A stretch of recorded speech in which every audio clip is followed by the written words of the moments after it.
Hi Krista, today we're going to talk about our case study, the bank merger. My name is Amit and this is my group. My name is Shubham. Raghav. I am Tom. I'm going to start by executive summary. Central Bank and Sinclair Bank have decided to merge and thus making it one of the largest merge ever. Since this merge is on a very large scale, it will significantly impact the career of several employees, and this was the major concern regarding the management. So the management decided to form 3 committees in order to tackle the situation, as they did not want to lose their employees or their trust. A SWOT analysis was done by us, and it was found that the major problem was regarding the lack of communication between the management and employees, along with laying off employees and the labor surplus. In the end, certain new plan of action were taken in order to tackle the situation and to form a better work environment for the employees. So I would like to present the facts in the case we identified. So basically the case involves the merger of Central Bank and the Sinclair Bank. From the case we know that the Central Bank is a big commercial lender which offers diversified range of financial services with significant part of its earning in the corporate loan sector. On the other hand, the Sinclair Bank was a heavy personal and real estate lender with significant amount of its earning in these respective sectors. So officials of the both banks believe that the merging of the two banks is well suited because they both the banks are operating in similar geographical locations with similar cultural and political heritage. This merger would be one of the largest mergers they had in their history, and considering the scale of the economies and the number of employees, Human Resource Department and at the Central Bank believed that this would be a complicated merging process because it involves the displacement of 435 employees. Before that, all of the mergers the Central Bank had, they never had to displace any employees. But with this merger, they have to give layoff to the employees and they have to identify the employees to be get laid off. And so it's a major concern for the Human Resource Department at the Central Bank regarding addressing the job security. So for addressing these issues they had, they formed three steering committees which will help them through all of this process, and was dedicated for the merger process basically. So the business planning committee was found for the post-merger organizational structure for each division. The operation committee was found to develop work plans to operationally merge the banks, such as their conversion of loans and deposits and the check processing systems and other operational activities, because Central Bank want their techniques and their technology to be implemented after the merging process is done. They also had a human resource steering committee which was found to develop strategy for implementing human resource policies, practices and procedures. They have a list which includes managing staff and reductions and transfers, maintaining employees' productivity during the merger transition period, ensuring communication flow to employees to minimize unwanted rumors, socializing employees to Central Bank's culture and philosophy, and designing appropriate training programs for them. So the basic fact is they all know that the communication is the main thing they have to do properly, and they also believe that any merging process is like 10% planning and 90% communication, and we do agree with that, because if there is no proper planning process, no proper communication, the rumors will be all over, and it will be very difficult for the bank to handle the post-merger situations. Now, my friend will talk about the statement of the problem we had here. So, as a group, we identified that the key problem was the lack of communication between the management and the employees. The whole merging process has created unrest among the employees of both the banks. Along with this, the Human Resource Steering Committee listed various human resource issues that will come forward after the merging of the two banks, and are such follows. First is the staff reduction and transfers. Second is maintaining employee productivity during the whole transition process, and balancing affirmative goals. The other issues identified are consultation beforehand with the would-be layoff employees and the updated job description and specifications of the new hierarchy to avoid confusion and conflicts. Um, as a group, we believe that polarization is another HR issue that might need to be dealt with.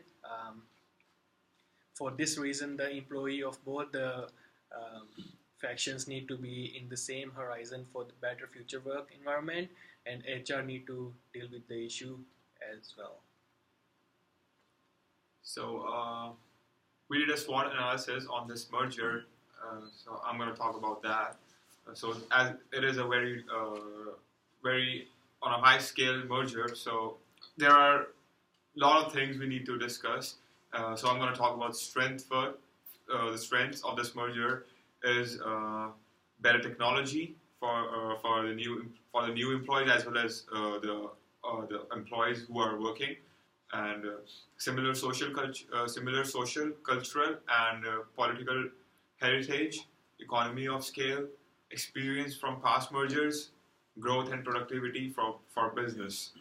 So these are the strengths for an ideal for Sinclair Bank, and now I'm going to talk about weakness. So employees resistance to change, because there can be a lot of difficulties, and obviously there are two different working cultures between the bank, and employees might face some problems in the beginning, and pure communication between management and employees, as my friends talked about earlier, low turnover rate, cost and time involved to retain sustainability and efficiency. So opportunities, there are a lot of opportunities. That's why this merger is happening. So a larger customer and market share, increased profitability, diversification of operations, experienced employees for various fields of operation. Threats, stress among employees about losing their jobs, loss of revenue due to less experienced employees working in personal and real estate loan departments, effects on ongoing operations due to the merging process, and labor surplus. And also I'm going to add that there should be a strategic communication between the new company policies and need of the layoffs thereof.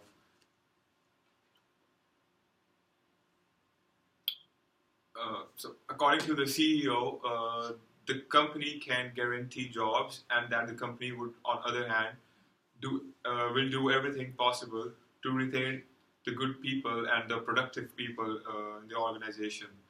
The layoff should target relatively low performance, or so that both objectives stated by the CEO get addressed.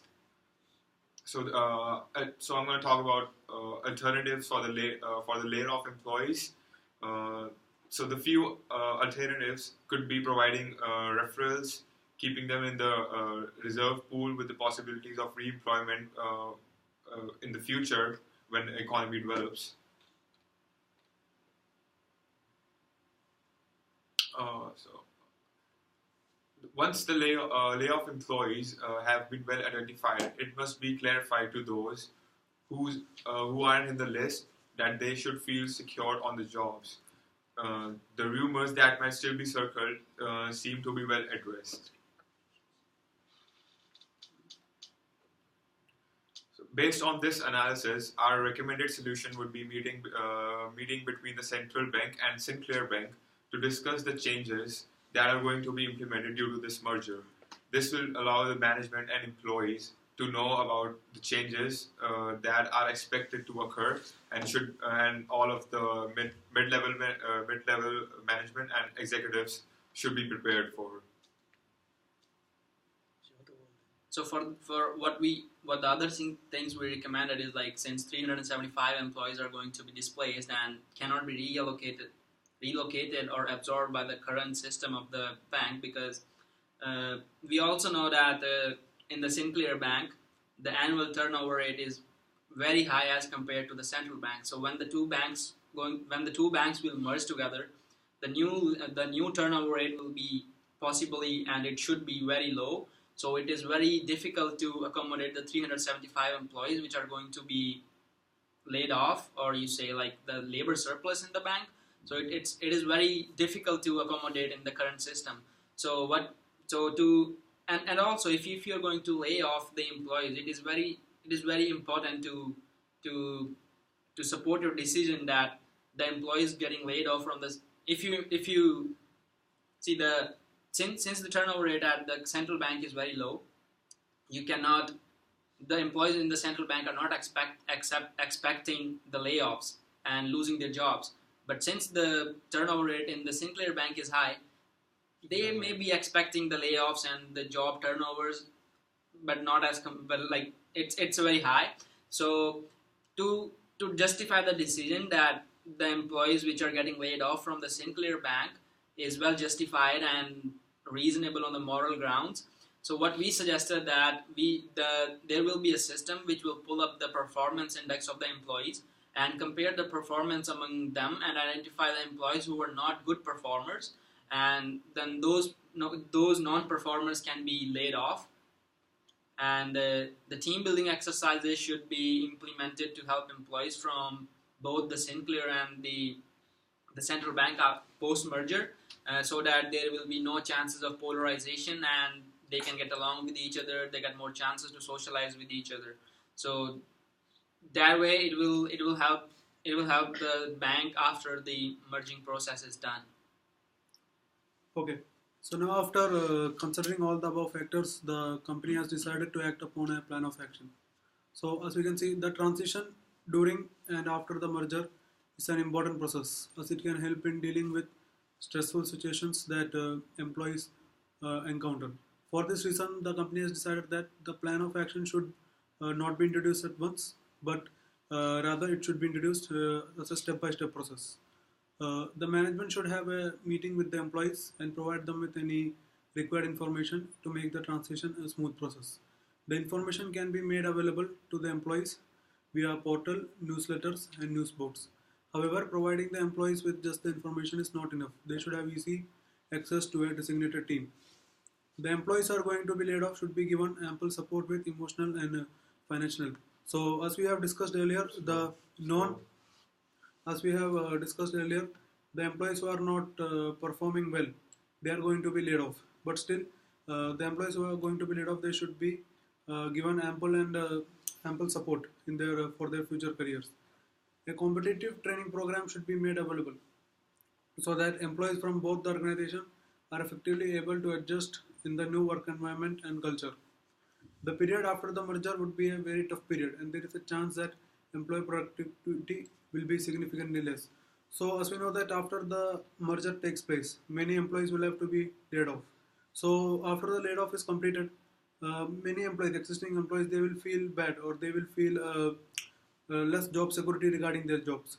So, those employees should be controlled, otherwise, the work productivity of the company will be very less. The committee should also ensure that the organizational structure is maintained. Otherwise, it would lead to communication problems, which would then create further problems for the employees. So, last, I would like to conclude by saying that everything should be managed properly, because when a merger takes place, the initial period is the toughest one. So, the initial period is the toughest one. So, therefore, if the employees are managed properly, then the future would not be very bad for the company, and therefore the organization structure that should be maintained, which will then prevent further problems for the employees. And that's it for us. Thank you. Thank you. Okay.